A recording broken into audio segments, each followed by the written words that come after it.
Hello and welcome to tip video number 4.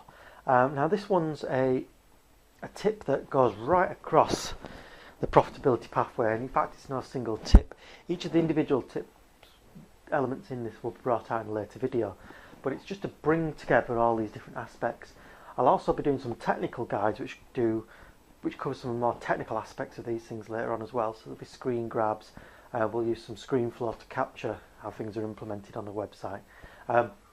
But today's topic is web, the internet, having a website. It seems like just taken for granted these days that if you're in business, you'll have a business card, a telephone, and a website. And to be honest, you should have a website, even if you don't really need one, because it's all part of your credibility package. It's an online digital business card. But I can't think of a single business that doesn't have a website that could potentially benefit from having one if it's done in the correct way. So why have a website? As we mentioned, digital business card, if nothing else. It's about credibility, it's about presence, it's about an air of permanence about you.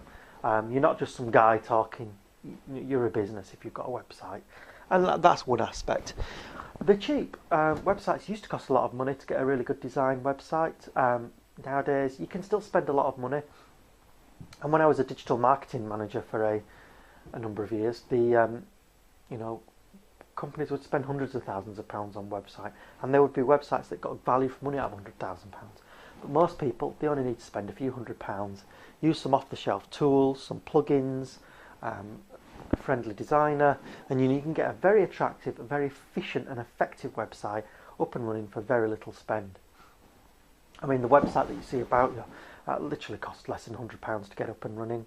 You don't have to spend a lot of money. It's not beautiful, it's not slick, but what it is, it's simple and it does what I need it to do.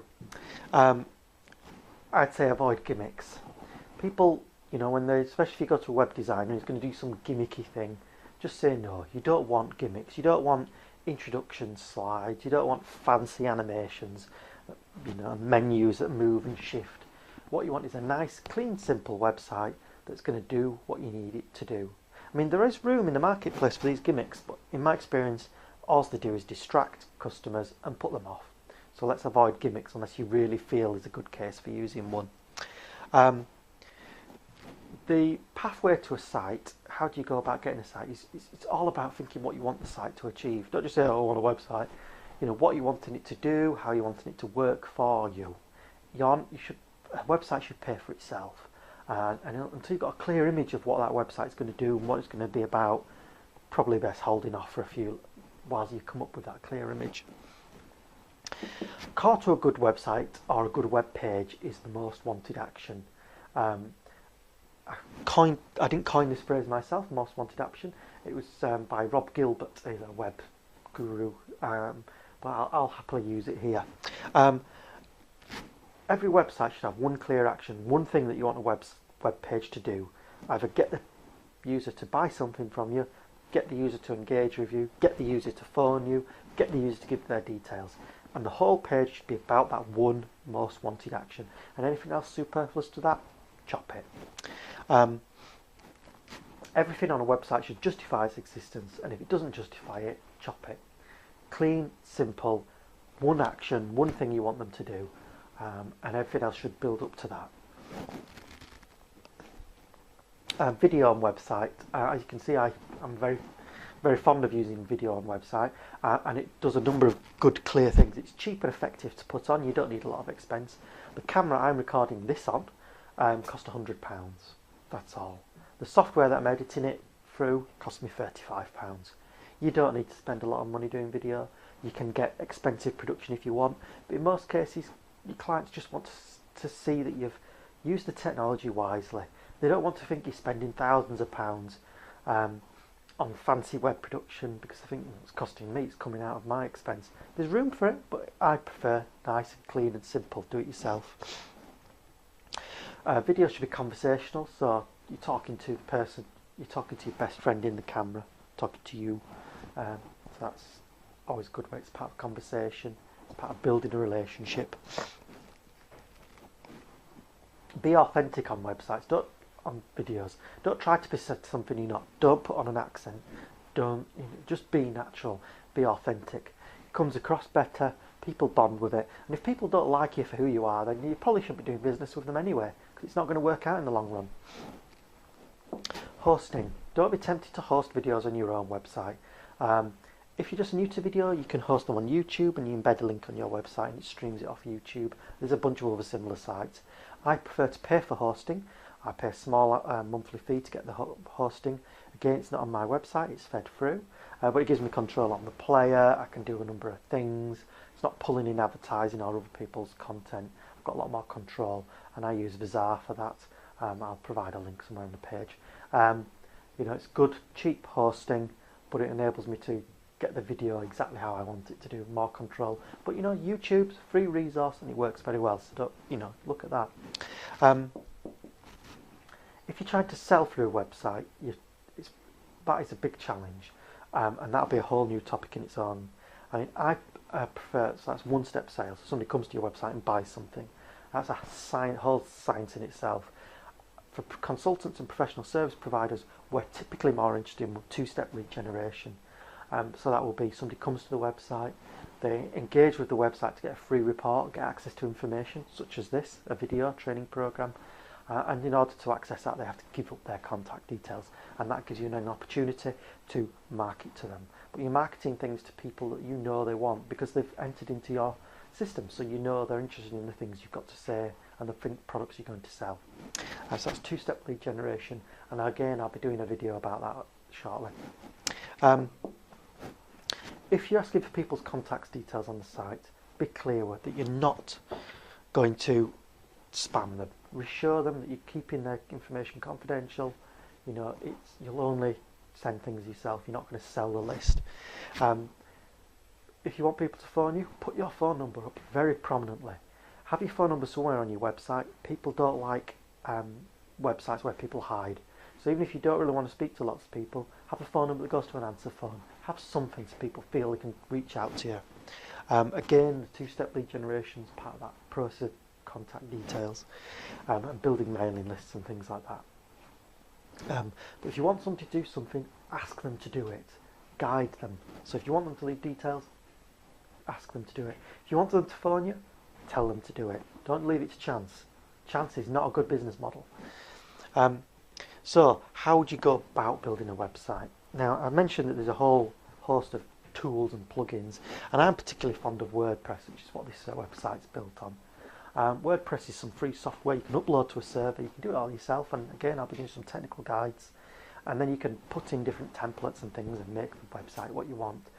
I took a WordPress template that I liked, and I had my web guy tweak it to do exactly what I wanted, and it cost me £50 to do. So you can have a website up and running, £100, and then you've got to put the content in yourself. But it's all cheap and manageable. Content management systems are an absolute must. Never do a website where you can't tweak the system. If you don't want to do it yourself, you want to pay someone to do it, get them to use a backbone like WordPress. There's a whole host of other ones where it gives you content management, so you can change it as you go along and you can do things to your site.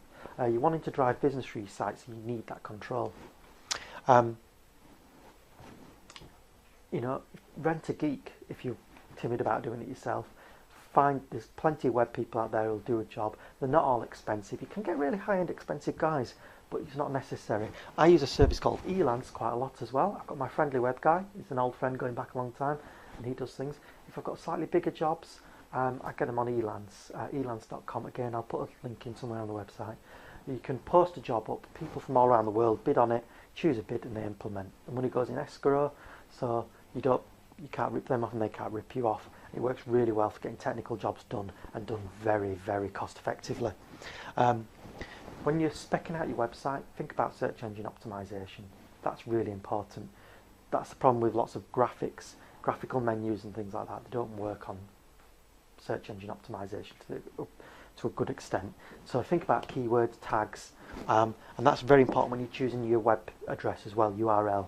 People are always tempted to have their company name as the URL or their own name as the URL. I've got a website myself, which is my own name, damienbove.com. But for this website, you'll see it's profitmaximisation.co.uk. The keywords, the key service, the key element that I'm going to try and drive search engine traffic to, it's in my URL. It's just step number one. So don't be tempted just to get a web URL that fits for you and you kind of crow about, even like a private registration plate. You know, think about, does the web address work for my customer base? More important than if it works for you. And search engine optimization should come into that decision as well. Blogs in a website, I'd say that's really good. Even if it's tucked away at the back end of the website, a blog is an opportunity for you to roll up content into your website, regularly putting up new bits of information. Again, it's very powerful for search engine optimization. I'll show you how you can put automated content generation and make that whole process work for you. You can schedule things in. You know, you're not talking hours of work, but make sure there's a blog in there. You're going to be glad you did later on. And analytics as well. Google Analytics, again, I'll put a link in on this page. Make sure there's Google Analytics in your website. It's a free service. It just enables you to track where users are coming from, how long they stay on your site, where they go, and all those kinds of things. And it enables you to tweak and adjust and monitor your website. If you're making changes to your business practice to drive traffic, you want to make sure you're having an effect. You can only do that if you measure. So analytics is critical. Get it on your website and get it working very quickly. So, like I said, I'll come back on all these different topics of the website and how in turn, but the overall thing is sit down, have a plan, and know what you want to do. So, you know, just get on with it as well. Don't dilly-dally. A website is really important for your credibility in a lot of ways. And the longer your website's up, the better it is for search engines. So even if you're a little way from doing your launch, get your website up. But don't waste time waiting to get the website perfect. Get something up there that's serviceable, manageable, and you can live with. And you can improve it as you go along. Because trust me, by the time you're 3 or 4 months down the line with your website, you'll have made so many changes to it anyway that an upfront design, getting it right, would have been a waste of time. So anyway, that's my thoughts on websites, and I look forward to you in the next video. Thank you for your attention.